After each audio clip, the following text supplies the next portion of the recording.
Thank you so much. Yes, it is very special when I realize this is the 99th birthday of Andrew Wyeth, and next year, of course, is the 100th. So a lot of centennial preparation is going on, and a new show and so forth. So please keep tuned for all that, because there's some good exhibitions and things coming.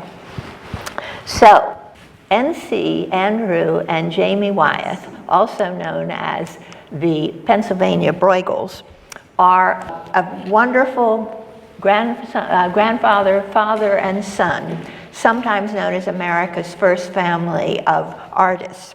And the New York Times has also called them art history's answer to the Addams family, which you'll see a little bit of.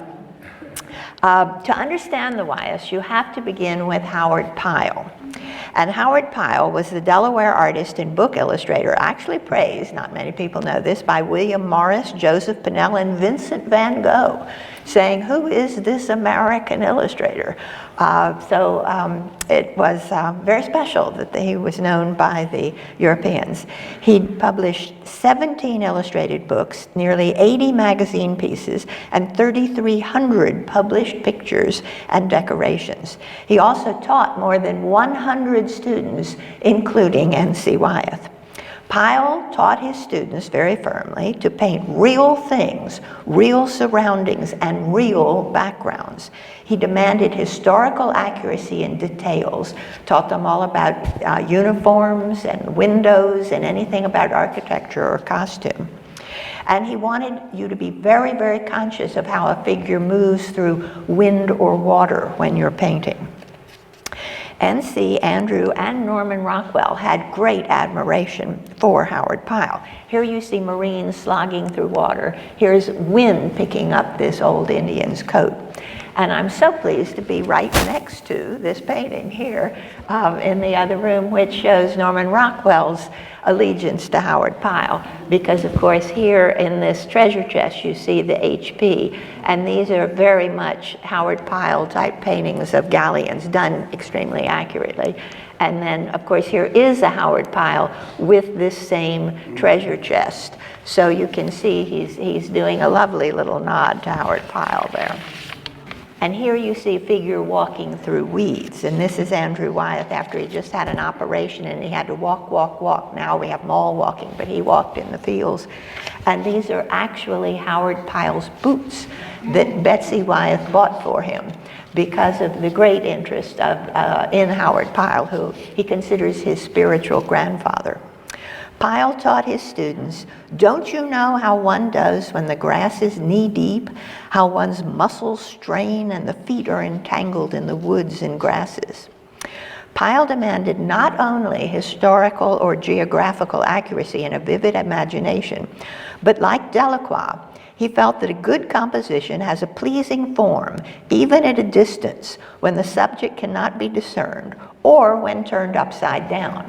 And so I picked these two Howard Pyle paintings as exciting. If you squint and you don't know what they are, they're still really interesting, like an abstract composition.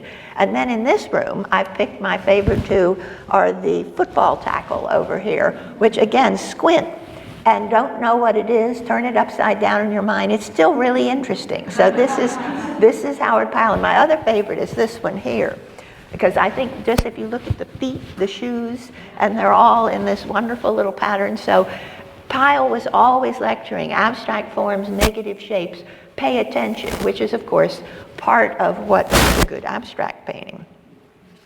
And so these two paintings, you can't see, first you just see this is really interesting, but what's going on here is this wicked man is holding a woman and her baby, and he's going to drop them into the abyss.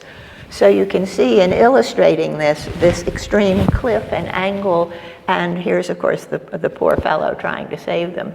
And then this, the wolf and Dr. Wilkinson. If you look at Dr. Wilkinson, that's a really interesting form. And the wolf is actually a woman who turns into a wolf if you chase her into the forest. And when you look up close at this, you see how Howard Pyle has really gone around the knee and really emphasized the brushwork. So it's not just a figure running, it's an interesting abstract form with interesting negative shapes. And here's an NC where, again, the same kind of thing around the feet of the reindeer. He's emphasized it's just not feet, but also interesting negative spaces. Now, another thing to say about this is the blue shadow. On a bright day, in a great sunshine, the snow in an NC Wyeth has a blue shadow. And with Andrew Wyeth, the snow has a brown and gray shadow.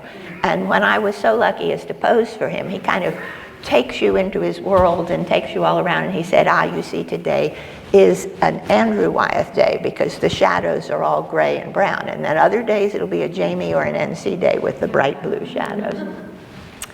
And so picking some of my favorite abstract forms with Andrew Wyeth, this marvelous painting called Pentecost. It's just after a girl has died and her soul is supposedly in those sails. But again, looking for good abstract forms. And then with Jamie, this famous pig, if you get up close to it, you've got a micro Jackson Pollock. And then again in the room right over there, the Jamie you have of Phyllis catching a snowflake on her tongue. Just look at the spatter and splash and compare that to the Norman Rockwell connoisseur and the spatter and splash. So there are some very nice parallels. Light was very, very important to Howard Pyle, and he wanted everyone to be extremely conscious of where the light is coming from and what color the light is. So Visha and the Governor, you can see the moon is coming in and bringing this blue light, and then the fireplace down front is giving you this wonderful warm orange light. Visha has actually just killed the Governor, and he's there in his bedclothes all tossed around. Howard Pyle was a peaceful Quaker who loved to tell these horrendous stories.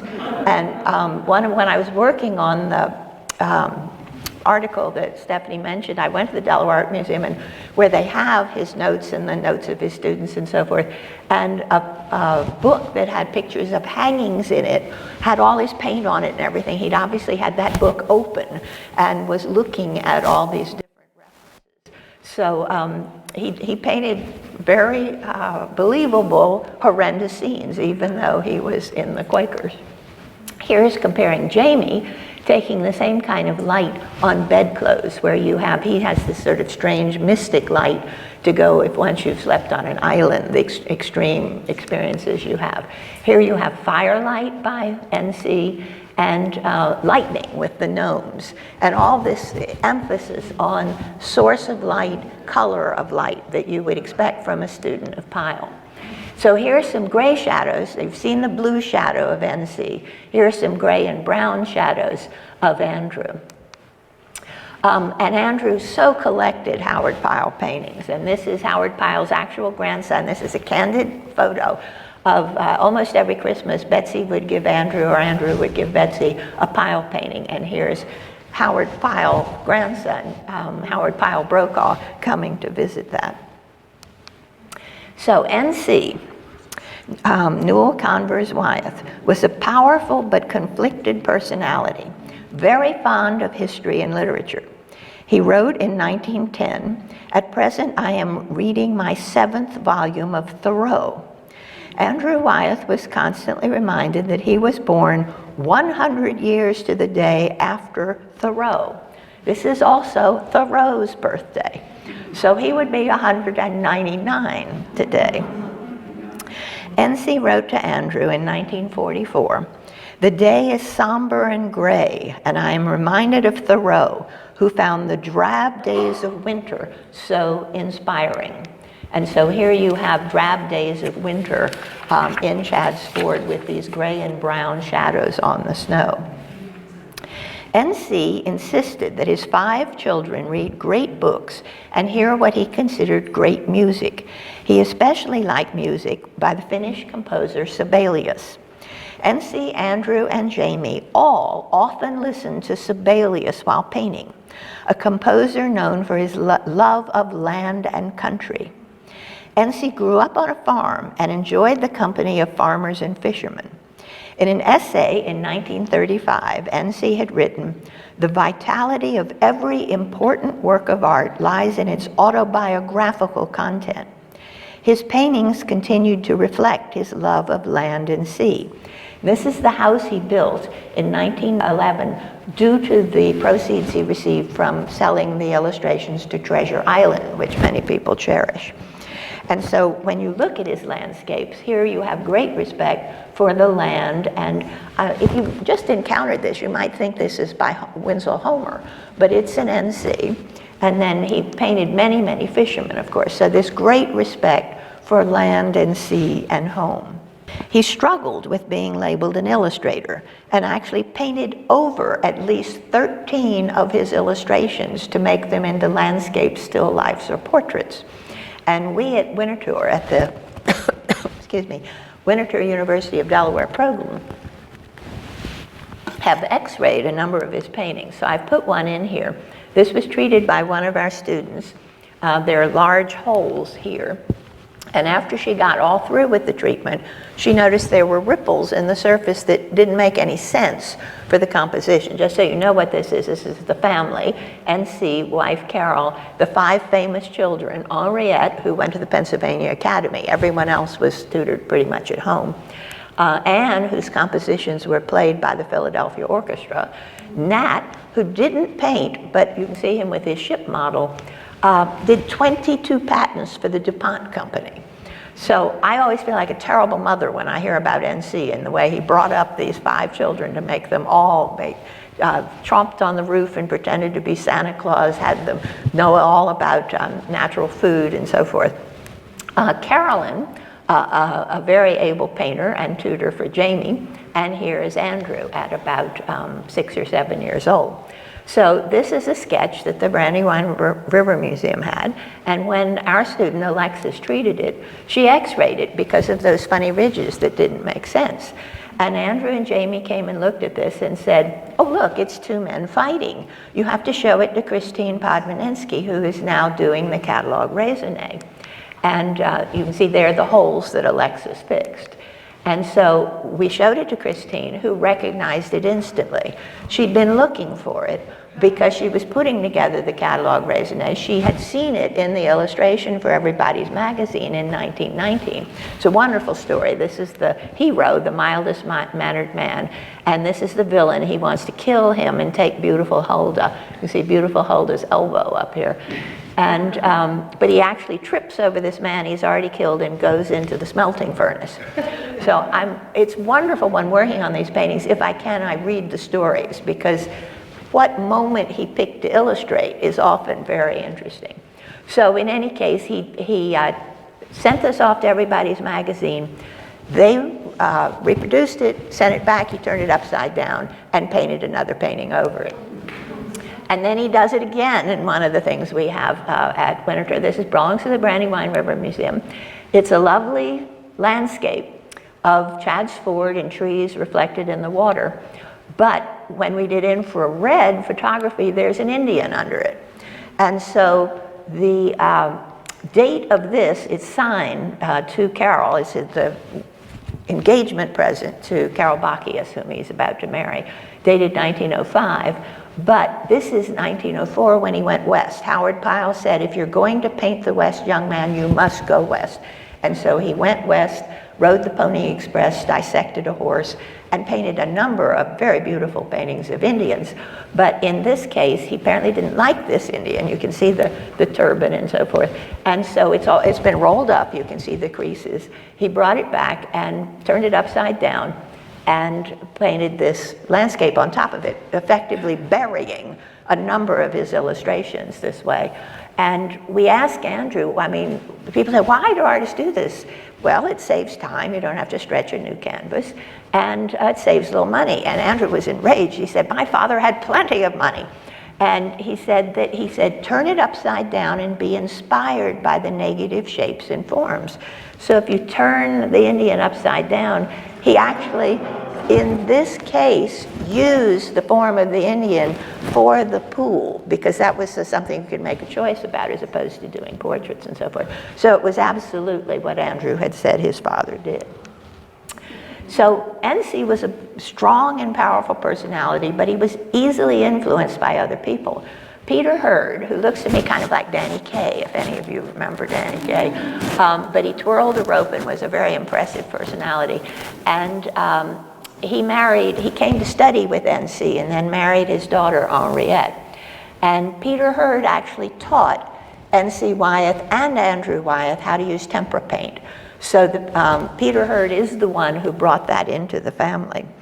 And here is the Rosetta Stone of the first use of tempera in the Wyeth family. And so this is right near the Delaware Art Museum. And inside this home are these murals that Peter Hurd painted in 1932. And he was trying to get a dry surface like you get from a fresco. And first he tried oil and it didn't work, and then he moved to tempera. And he learned tempera at West Point.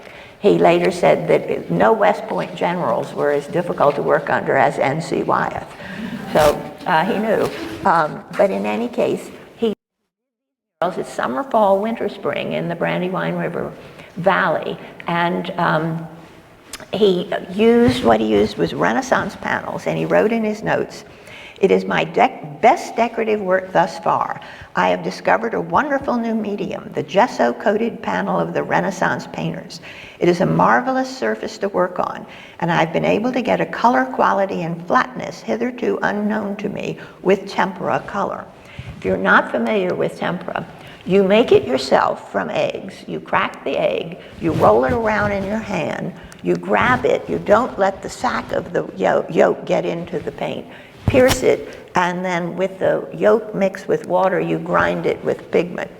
And so there was a joke that I did visit with one of my students before I got to know the Wyeths and saw all the eggshells outside of Andrew Wyeth's studio on the ground. So we know he was making his own egg tempera. And the other joke is that, of course, if you went to visit the Wyeths, Betsy would make you meringue, because that's what they did with all the egg whites. So here is a wonderful photo of the back of these Renaissance panels. The Weber Company started making them for Peter Hurd, NC, and Andrew, and you would get your name, this wonderful inscription on the back. This is for A.N. Wyeth, and the date and so forth. So this is very helpful when you're trying to date the paintings. However, sometimes Andrew would buy 4 by 8 foot red Renaissance panels and then cut them down, so sometimes you get no or part of a label on the back of it.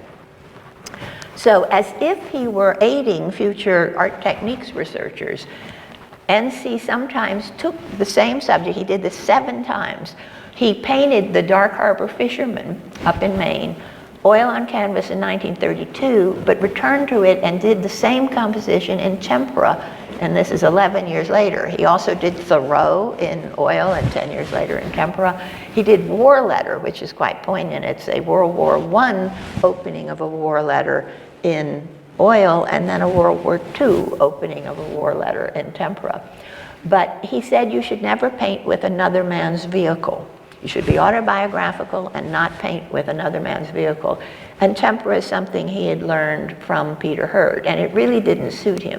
If you look up close, you can, at least to me, I think the fish are much more successful in oil, and especially the gulls kind of look like decoys on a chessboard in tempera. He doesn't really get into the tempera the way Andrew will do. So Andrew used tempera paint for at least 70 years, and NC was never wholly comfortable with it. NC was killed when his car was stalled on a railroad track, October 19th, 1945. And in Chadds Ford, people remember that day the way I remember Kennedy being assassinated. It's the day that the world stopped and everybody was terribly upset. And his 3-year-old grandson, Newell, was also in the car and was also killed. They had stopped to watch a farmer and his wife shocking corn stalks by hand. NC had told Newell, "This is something you must remember, because this is something that is passing." So now Andrew painted almost every day until a few months before he died. Known as reclusive, but actually a gregarious, fun person. And when you had dinner with all the Wyeths, there'd be food fights, there'd be arguments, there would be grand humor. And so I was privileged to work with him his last 12 years, treating paintings for him. And you'll see, I think I'm showing one joint treatment. I did 5 joint treatments with him where he would have me do some and then he would do some, which is a wonderful experience for a conservator to have, to find out exactly how an artist wants a problem to be approached. Sometimes he would say, for instance, I'd be working on a big tempera of dogs, and there were some accidental scratches from the years of its handling, and he would say, oh, I like that scratch. That scratch makes it look more like a stone, but take this scratch out. So we'd go through bit by bit and determine exactly, sometimes he would embrace a scratch or embrace something that had happened to the painting. And he worked primarily in the 2 mediums of tempera and of watercolor, and with very different techniques. Tempera is very controlled and precise, and watercolor is a lot of splashing. And here you see, these are both pictures of what's known as Kerner's Hill. Andrew never painted his father while his father lived, and of course he died so unexpectedly. He was horrified that he hadn't painted his father. So Kerner's Hill became the metaphor for his father, and he would say that that hill was his father's chest breathing. Here we're looking at how he calls this an abstract painting, but it's just snow, and it's about, he wishes he could take Christina out and just have it be Christina's world, because here is just Kerner's world. And in this case, with the watercolor, he put on a release and left, this is the naked paper showing through, so that shows a lot of planning ahead. So as you heard from Stephanie, Andrew and of course Norman Rockwell were attacked by the critics, particularly after abstract expressionism hit, as if they were time capsules from the 19th century.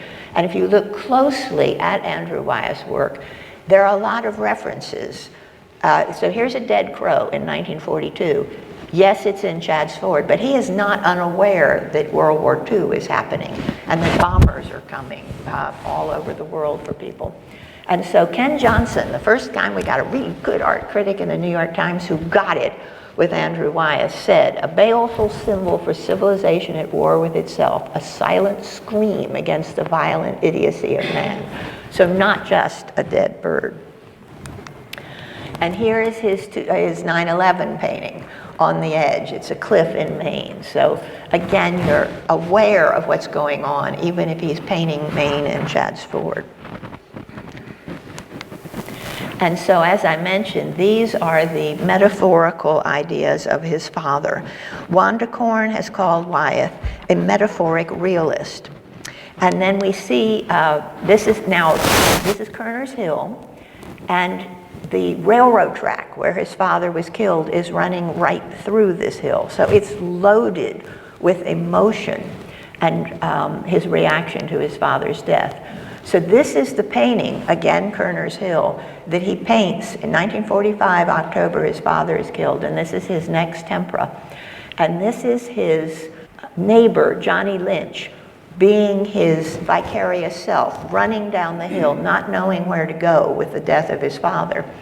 And I love that for Museum News 9/11, they chose this painting to be the cover to say, where is America going after 9/11? And back to this, another favorite story is Richard Merriman, who did the biography of Andrew Wyeth and was the family representative to a show that went to Russia. A girl was standing in front of this painting crying. And so through the interpreter, he went up and said, you know, what's wrong? And she said, he has lost something, and she is crying. So if you know, like Water for Chocolate, where if you cry while you make the cake, the person eats the cake and cries. So he's embedded in here the sense of grief and loss that was picked up by someone in Russia and then by Museum News. So he was taught oil painting early by his father, but as his father said, it was another man's vehicle. Andrew was not comfortable with oil painting. And it also placed him in direct competition with his father. One of the things you notice is NC stayed out of the way of Andrew, Andrew stayed out of the way of NC, and then Andrew and Jamie are very careful to switch media and do different things because of preserving a family peace while you've got all these very competitive and very skilled people painting. He said he did not want to paint in oil because it would put him into direct competition with what he considered his father's peak period of the Treasure Island illustrations. Andrew said he told himself, "Andy, you can't compete with a man of his talents." He told his biographer, Richard Merriman, "Oil is hot and fiery, almost like a summer night, where tempera is a cool breeze, dry, crackling like winter branches blowing in the wind. I'm a dry person, really. I'm not a juicy painter. There's no fight in oil. It doesn't have the austere in it. The difference is like the difference between Beethoven and Bach." So both the subjects and the medium have subtext in these paintings. And this is Carl Kerner himself, who he painted as a surrogate for his father, since he had never painted his father.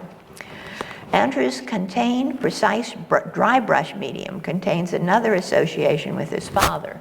Andrew was ill a lot. No one ever imagined he would live as long as he did because he was constantly having operations, was taken out of school when he was only 6 and tutored at home because of his poor health. So during one of his recuperation periods, his father bought him a book on Dürer.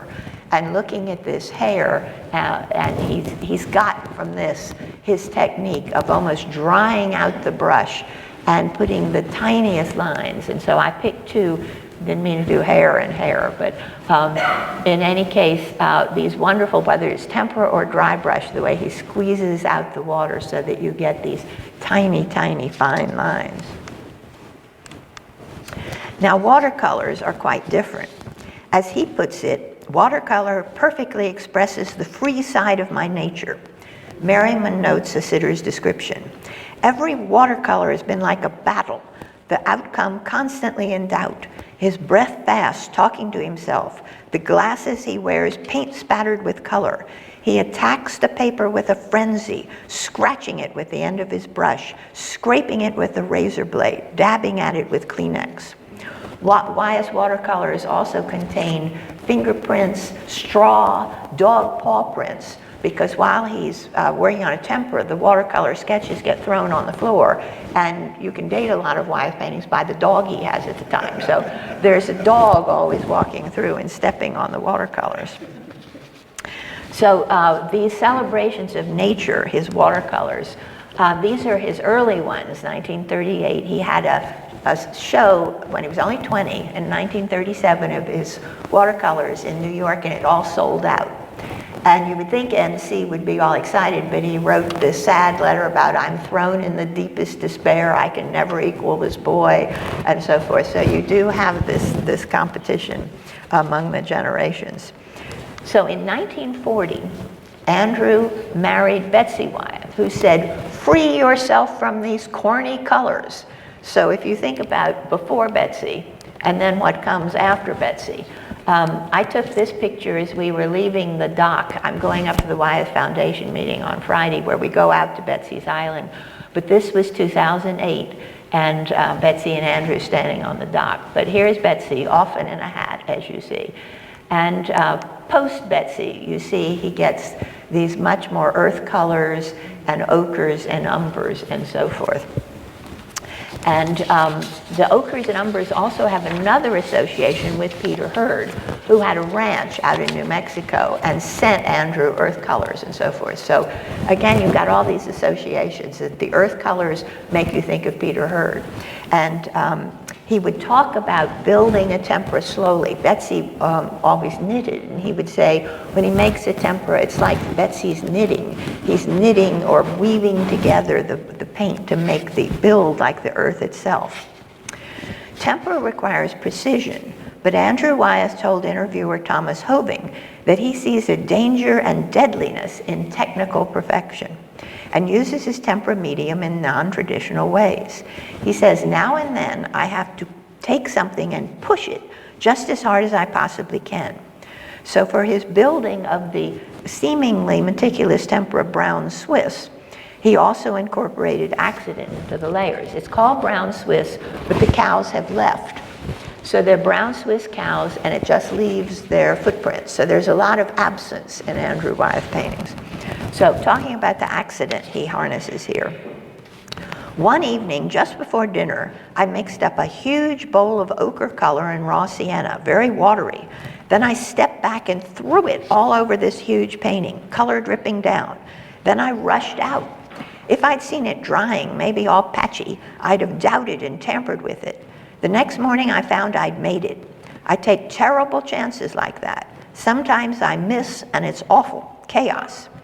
And I'd rather miss sometimes and hit strong other times than be an in-between person.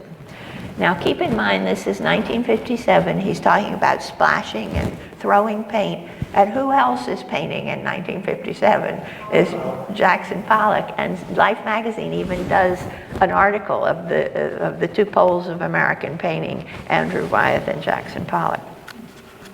For Andrew, tempera is associated with dryness, loss, and isolation and dust. He's always talking about dusty and dead flies when he's painting a tempera painting. So if we look at the Olson house, so here's the famous Christina's World, and we're going to look up close at the Olson house, which is this tiny little detail that blows up beautifully. Here's the actual Olson house, and he has carefully made sure, he and Betsy, when they reconstructed and rebuilt it, he called the house and the clapboards a tinderbox, crackling, dry, ancient bones type of things. And again, you're supposed to think of mummies, dead flies. A visit to the Olson house, if anybody been to the Olson house? One, two, just two. Oh my goodness, you must go to the Olson house. But if you go, you immediately get the surrealistic, dusty, dead fly feeling. The house has been preserved with distressed surfaces, torn, faded wallpaper, dog claw marks on the door, and worn wood grain floors on which sharp geometric boxes of sunlight and shadow are projected through the windows.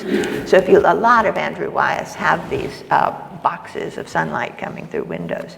Another fun thing about the Olson house is there are pictures on display, photographs of his painting. So you can look at where he painted it and look at how he manipulated it. So this is one I took out of the upstairs window. He puts a lot of bodies of water when they aren't necessarily there. And so he really had a lot of water in his paintings. So in any case, it's interesting, and sometimes in a painting I'm now writing about for the centennial, he has got big building reflected in the water, and there's no way that building could be reflected in the water. But NC would give him a skeleton to paint and say, or draw the skeleton, now draw it from this side, now draw it from this side. Now he'd take the skeleton away and say, fly up and look down on the skeleton and draw it from your imagination. So this is the kind of training he received. Now the amazing thing about the Olson house is since 1923, for the last 23 years, since 1993, there's been this comment book, and it's absolutely fascinating. It's got people from South Africa and Japan and Italy, and people get married there, people come back, and on their first anniversary, they make a quilt, they take a picture of the quilt, they glue it in, people throw away, people with disabilities throw away their crutches and crawl up the hill like Christina, and there are constant selfies of all that. And it is, sometimes people don't even know who Andrew Wyeth is, but they love the Olson house of their grandmother and the hard scrabble life of New England. The New York Times calls it America's Lourdes, because so many people come there for all these different experiences. And particularly after 9/11, it became fascinating how people associated this house. My favorite comment in the Olson House comment book is a man who wrote of the pleasure of having his dust mingle with the dust of Christina Olson and the dust of Andrew Wyeth. So he got absolutely the connection of dust and tempera. So Andrew would visit. All my students in the last 12 years of his life got to know him. He would come by whenever I'd be working on a painting and critique it. And in this case, he wanted to redo the signature before it was put up for sale. And it's now at Crystal Bridges. And he was great friends with a fellow called Phelps. And Mr. Phelps owned this house. And he painted these buzzards over the fireplace for Mr. Phelps. And then I was asked to come in because the buzzards were flaking. And Andrew said, now if you go in, do not take this off, because he and Mr. Phelps burnt a mattress in the fireplace in order to make that scorch mark on top of it. So it's intentional charring. So this is the kind of thing you need to talk to the artist about to make sure you don't do anything you shouldn't do. So here's one of the joint treatments we did. And I'm not authorized to ever show the actual painting because he had me take the deer out. And of course, everything a conservator does must be reversible. And taking a deer out of a painting is not reversible. So I had to have him just sort of sign his life away. I know I am asking Joyce Hill Stoner to take out this deer. And so this is my colleague, Richard Wolbers, who travels around the world doing wonderful new ways to do cleaning of paintings. He's at the Tate in London right now. And he made up a gel, and that's his fingers putting the gel on the deer to soften the deer, and we just scooped up the deer and leaving only the tracks, which is what he wanted, like in Brown Swiss, that you just see the tracks of the deer. The deer is gone. But Andy and Betsy said, I must never tell and never show the whole painting because the man in South Carolina who owns it might be very upset that it used to have a deer, and he doesn't have the deer anymore. So I promised that I would show this, but no more. And so I had the great pleasure of posing for him in 1999. And it's watercolor, and I only treat tempera and oil and so forth. So I would have to go to a paper conservator. I hope nothing happens to it. And I'm actually wearing Anna Kerner's pink coat that Andrew gave me right after she died, and he had to give her eulogy. And Betsy had it, and it didn't fit Betsy. And Betsy had me try it on, and I put it on, it fit. And he took my hand, he said, come on.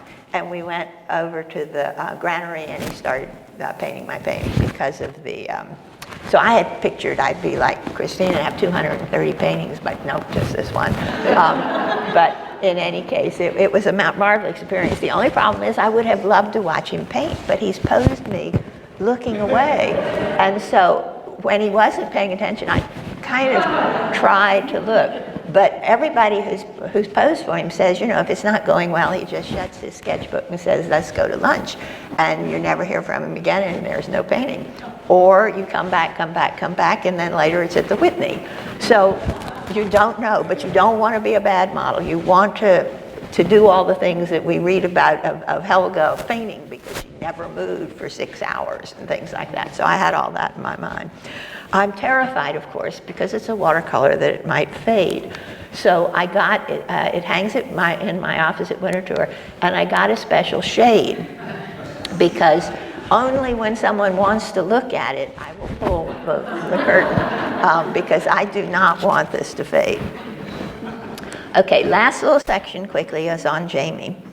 And Jamie one-upped the rich and visible brushwork surfaces of his grandfather's painting. And of course, he stays away from tempera, which is his father's medium, or watercolor.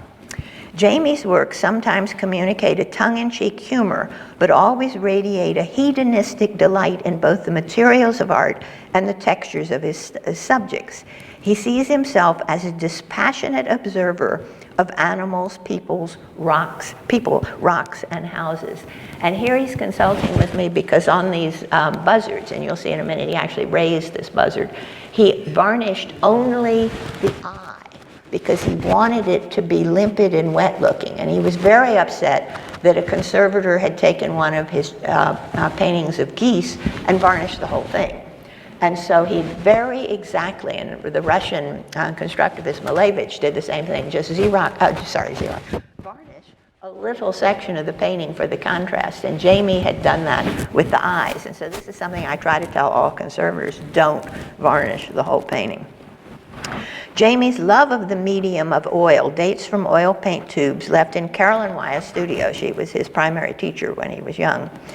It would have been abnormal for me to be in a room that did not have paint lying around, he said. I do remember oil as my first interest. I have an Aunt Carolyn who painted, and I suppose my real interest started in oil, just because I loved the way she squeezed it out.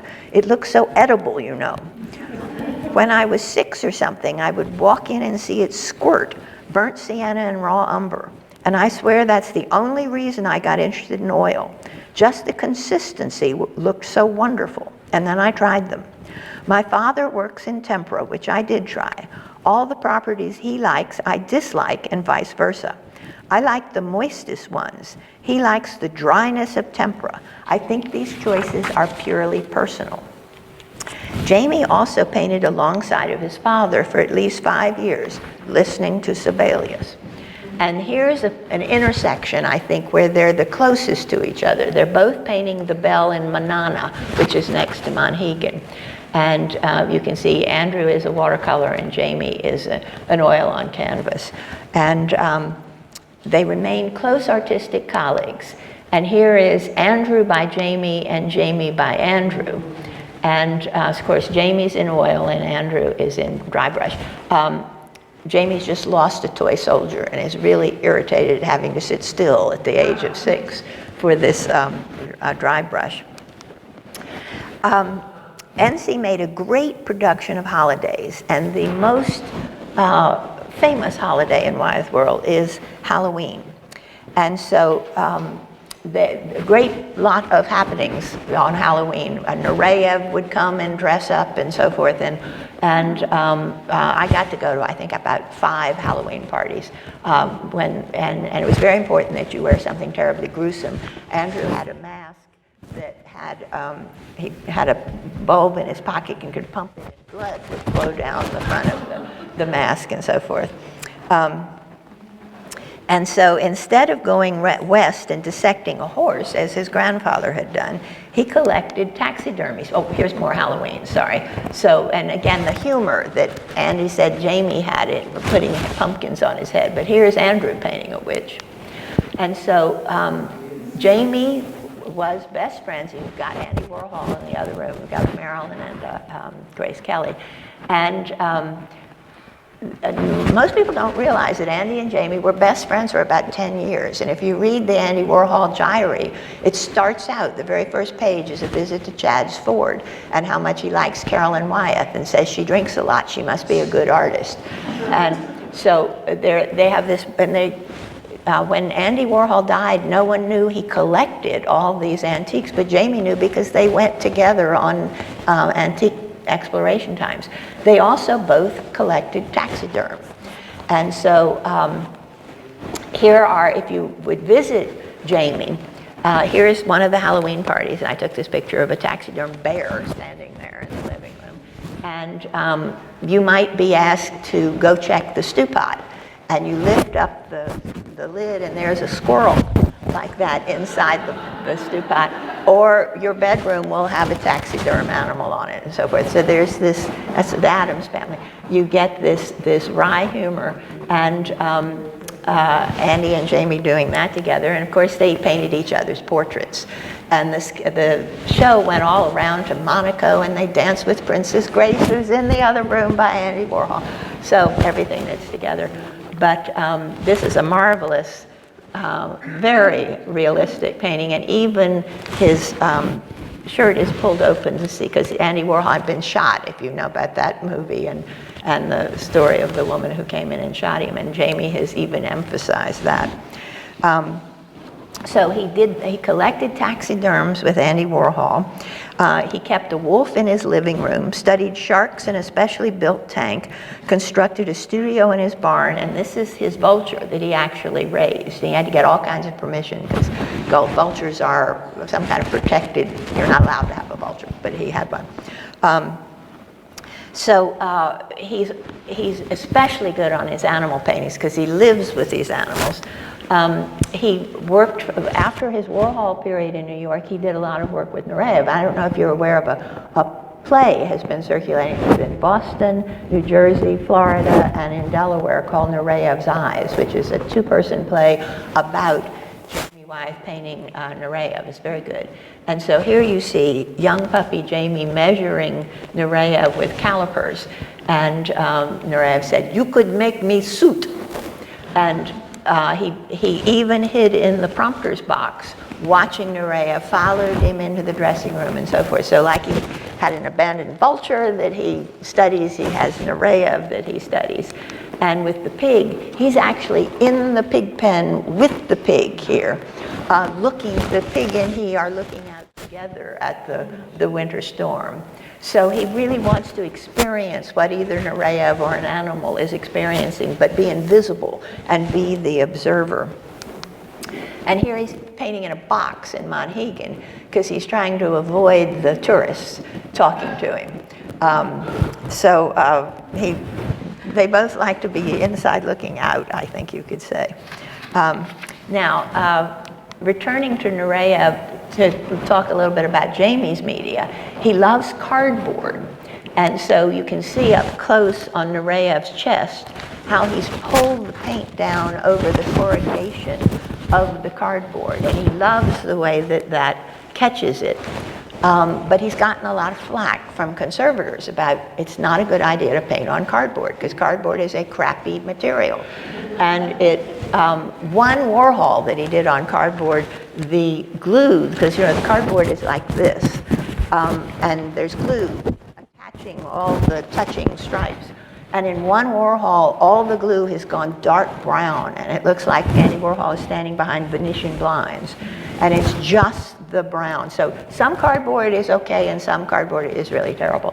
But he said he loves crappy cardboard, and he loves all the little dots and junk that's inside cardboard.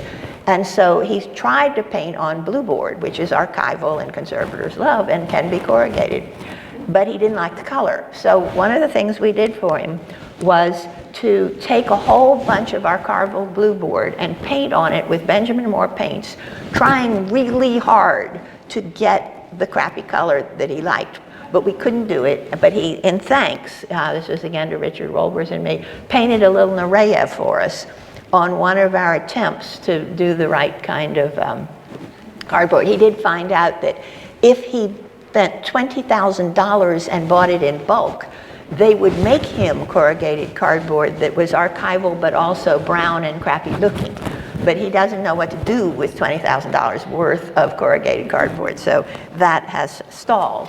But it's been fascinating to find out why artists are particularly entranced with certain kind of materials. Here's my joint treatment with Jamie. This is Jean Kennedy Smith, and in 1976 he painted her portrait. He also painted Kennedy and Teddy Kennedy and Bobby Kennedy. But she was ambassador to Ireland, and her eyes were poked out while it was on display in the Irish embassy. So a vandal came in and got the eyes. We find that a lot with American portraits, that people go right for the eyes. And so I spent a lot of time filling and in painting eyes. But what they decided was that because eyes being window of the soul, that I would do the structural work and Jamie himself would in-paint the eyes. And that's what they decided. So I did this tiny little mend on the back and consolidated the flaking paint around it, filled it with a gesso. And so here it is after Jamie kept it for a month. I had done the gesso fills. And Jean Kennedy Smith was very upset that he had it for a whole month, because this is now 20 years later, and she said, oh, now he's going to repaint me old. But he didn't. He just dotted the eyes. So I took an ultraviolet shot. This is kind of fuzzy. But he stayed exactly on my white fills. He said it was the hardest thing he ever did, because an artist doesn't do like a conservator does. We do tiny little dots that don't overlap onto original paint. Andrew has actually telling tales out of school. You have Portrait of Dana here, which is a unfinished painting by Andrew Wyeth, and it actually started flaking while he had it, and he in-painted on it with little eyelashes. He couldn't do dots like Jamie could do, so he did eyelashes on dots, and so I ended up having to in-paint on top of his eyelashes that are on your painting in the other room. And I hope you can't see it. But in any case, it is a different sort of, because they think in little eyelashes and conservators think in little dots. So another thing different from his father is he uses a lot of fluorescent paints like you have on buoys. He will actually use buoy paint to get ordinary fluorescent. And I think Portrait of Vulture, yes, is also a fluorescent paint, and it had a little flaking. And there was no way I could match it with any of my restoration paints, so he finally came over with some of his actual fluorescent paint for me to match the flaking. So, aware of his grandfather's angst about being declared only an illustrator, Jamie Wyeth notes, "We're charged, my father and I, with being a pack of illustrators. I've always taken it as a supreme compliment. What's wrong with illustrations? There's this thing now that illustrations are sort of secondary to art, and I think it's a bunch of crap." Jamie has illustrated 3 children's books, including Cabbages and Kings by Elizabeth Seabrook. And then here's this wonderful yawning asparagus in this book. And his newest one is 2011, Sammy in the Sky, with freely painted mixed media on toned paper, using the paper, like Howard Pyle or Andrew's watercolor, as a major design element. Sammy has strong diagonal apocalyptic clouds, and even the artist's trademark gulls. And you can compare it a little bit to his White House sky. People line up around the block to have him sign the books. Jamie's illustrations combine his own estimable skills, subtlety, and humor with the powerful Pyle legacy, bringing the heritage full circle. Perhaps we can move beyond illustration as a pejorative. As illustrator Morris Sendak told the New York Times on April 15, 2005, "As with a poem set to song, in which every shade and nuance is given greater meaning by the music, so pictures can interpret texts."